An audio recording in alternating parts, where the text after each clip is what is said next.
नमस्कार विद्यार्थी मित्रांनो, आपल्या सर्वांचं आपल्या हक्काचं म्हणजेच माय क्रिएटिव्ह एज्युकेशन या YouTube चॅनल मध्ये स्वागत आहे।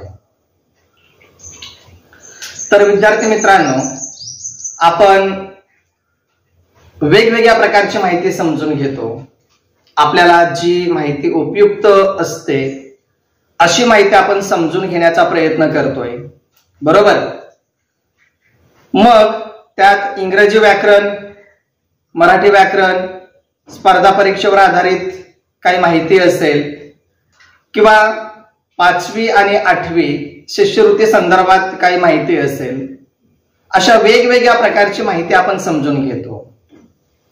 आता माहिती समजून घेणं का गरजेचं आहे, तर आपल्या ज्ञानामध्ये भर पाडण्यासाठी आपल्याला वेगवेगळ्या प्रकारची माहिती समजून घ्यावी लागते, कारण त्या माहितीचा उपयोग केव्हा आणि कशा पद्धतीने होईल हे आपण सांगू शकत नाही। आणि म्हणून वेगवेगळ्या प्रकारची माहिती समजून घेत राहा, म्हणजेच ती माहिती आपल्याला कोणत्या ना कोणत्या ठिकाणी कोणत्या ना कोणत्या प्रकारे उपयुक्त ठरू शकते। प्राप्त केलेली माहिती किंवा समजून घेतलेली माहिती वाया जात नाही, म्हणून माहिती समजून घेत राहा, बरोबर? मग आपण आपल्या दैनंदिन जीवनामध्ये वेगवेगळ्या प्रकारचे वाक्य बोलत असतो। मराठी वाक्य आपण सहज बोलत असतो, आपल्याला प्रश्न पडत असतो तो म्हणजेच इंग्रजी वाक्य कोणत्या पद्धतीने बोलायचे। आपण या संदर्भात बरेच व्हिडिओ तयार केलेले आहेत की दैनंदिन जीवनात बोलली जाणारी इंग्रजी वाक्य। मग अशी वाक्य तुम्ही समजून घ्या, अशी वाक्य तुम्ही ऐका, ती समजून घ्या आणि प्रत्यक्ष त्याचा वापर करा। साधी साधी वाक्य आहेत की जे आपण कळत न कळत बोलून जात असतो। मग हीच आपल्याला आता बोलायची आहेत, प्रत्यक्ष आपल्याला अशी वाक्य वापरायची आहेत। का वापरायची आहेत, तर आपल्याला आपल्या इंग्लिशमध्ये सुधारणा घडवून आणायची आहे। आपली इंग्रजी असेल, आपल्या पाल्याची असेल, आपल्या मित्राची असेल किंवा आपल्या विद्यार्थ्यांची असेल, अशा सर्वांची इंग्रजी जर आपल्याला इम्प्रूव्ह करायची असेल तर आपल्याला अशी दैनंदिन जी काही वाक्य बोलली जातात ती आपल्याला माहिती असणं अपेक्षित आहे। मग अशीच वाक्य आपण समजून घेतोय आपल्या चॅनलच्या माध्यमातून। आणि म्हणून जर कोण आपल्या चॅनलवर नवीन असतील तर लवकरात लवकर आपला चॅनल सबस्क्राइब करून घ्या आणि बेल आयकॉन प्रेस करा, जेणेकरून पुढील व्हिडिओ अपलोड झाल्याबरोबर त्याची नोटिफिकेशन सर्वात आधी आपल्याला मिळेल आणि आपल्याला अशी नवनवीन प्रकारची माहिती समजायला मिळेल। ठीक आहे, आपण आपल्या टॉपिक वर येतोय। आपला आजचा जो काही टॉपिक आहे तो आहे daily use English sentences. Daily use English sentences. Daily use, daily म्हणजेच काय, तर दैनंदिन किंवा रोजच्या वापरातील इंग्रजी वाक्य। Daily use English sentences. Daily use English sentences म्हणजेच रोजच्या वापरातील इंग्रजी वाक्य। आपण जे काही नियमितपणे वाक्य बोलत असतो, मराठी वाक्य बोलत असतो, त्या मराठी वाक्याला पर्यायी आपण इंग्रजी वाक्य कोणता वापरू शकतो किंवा कशा पद्धतीने बोलू शकतो, त्या संदर्भात आपण ही माहिती समजून घेतोय। बरेच व्हिडिओ आपण तयार केलेले आहेत या संदर्भात, ती माहिती तुम्ही पहा, ती अवश्य पहा आणि त्याच्या माध्यमातून स्वतःच्या ज्ञानात भर पाडून घ्या, स्वतःची माहिती तुम्ही वाढवा। ठीक आहे, आपण जास्त वेळ वाया न घालवता आपण सुरुवात करतोय। पहिला वाक्य पहा, बिलीव्ह मी। बिलीव्ह मी, बिलीव्ह मी मीन्स माझ्यावर विश्वास ठेव। बिलीव्ह मी मीन्स माझ्यावर विश्वास ठेव। Tell me something, tell me something. आता या ठिकाणी आपल्याला जे काही पर्टिक्युलर जे वर्ड्स असतात त्या शब्दांची अर्थ माहिती असणं गरजेचं आहे। जसं की टेल, टेल मीन्स सांगणे, मी मीन्स मला, समथिंग मीन्स काहीतरी। पण या शब्दांचे जर आपल्याला अर्थ माहिती असतील तर आपण ती वाक्य रचना सहज करू शकतो। कसं? टेल मी समथिंग, टेल म्हणजेच सांगणे, मी म्हणजेच मला आणि समथिंग म्हणजेच काहीतरी।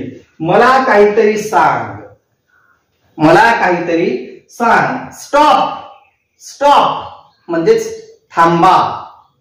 ले डाऊन, ले डाऊन म्हणजेच झोपी जा। ले डाऊन मीन्स झोपी जा। पुढचा पहा, पुढचा 5वा, कीप क्वाइट। कीप क्वाइट म्हणजेच काय, शांत बसा. तुम्हाला सांगत नाही, तुम्ही घाबरून जाऊ नका. कीप क्वाइट मीन्स शांत बसा किंवा शांत राहा. Drag the chair. Drag the chair. Chair means खुर्ची. ड्रॅग मीन्स फोडणे. Drag the chair. Drag the chair means खुर्ची फोडा. Stay where you are. Stay where you are. Stay where you are means जिथे आहेस तिथेच थांब. Stay where you are. जिथे आहेस तिथेच थांब. 8वं वाक्य आहे hold it. Hold it. Hold it means धरून ठेव किंवा हे धर. होल्ड इट हे धर. नेक्स्ट पहा 9. Keep it with you. Keep it with you. Keep it with you म्हणजेच काय, विथ यू म्हणजेच तुझ्यासोबत. कीप इट म्हणजेच काय की जे काय असेल ते, हे तुझ्यासोबत ठेव. कीप इट विथ यू, हे तुझ्यासोबत ठेव.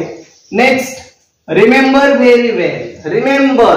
रिमेंबर मीन्स लक्षात ठेवणे. व्हेरी वेल मीन्स चांगल्या पद्धतीने. रिमेंबर व्हेरी वेल चांगले लक्षात ठेव. पुढचा पहा गेट मॅरिड सून. गेट मॅरिड सून. गेट मॅरिड सून मीन्स लवकर लग्न कर. गेट मॅरिड सून मीन्स लवकर लग्न कर. Wake him up. Wake him up. Wake him up means, wake means उठवणे. हिम म्हणजेच कोणाला तर त्याला. अप मीन्स उठवणे थोडक्यात. वेक हिम अप म्हणजेच त्याला उठव. वेक हिम अप त्याला उठव. पुढचा पहा go up the building. Go up the building. Building means इमारत. गो अप मीन्स वरती, म्हणजे जी काय बिल्डिंग असते त्या बिल्डिंगच्या माळ्यावर जा. गो अप द बिल्डिंग म्हणजेच माळ्यावर जा. पुढचा पहा 14 number take turn to the left. Take turn to the left. Take turn to the left म्हणजेच काय, डाव्या बाजूला फिरून जा. डाव्या बाजूला फिरून जा. 15 गार्लँड द फोटो. गार्लँड. गार्लँड मीन्स हार.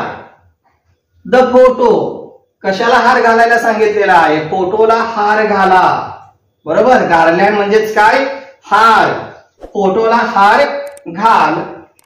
Keep up your patience.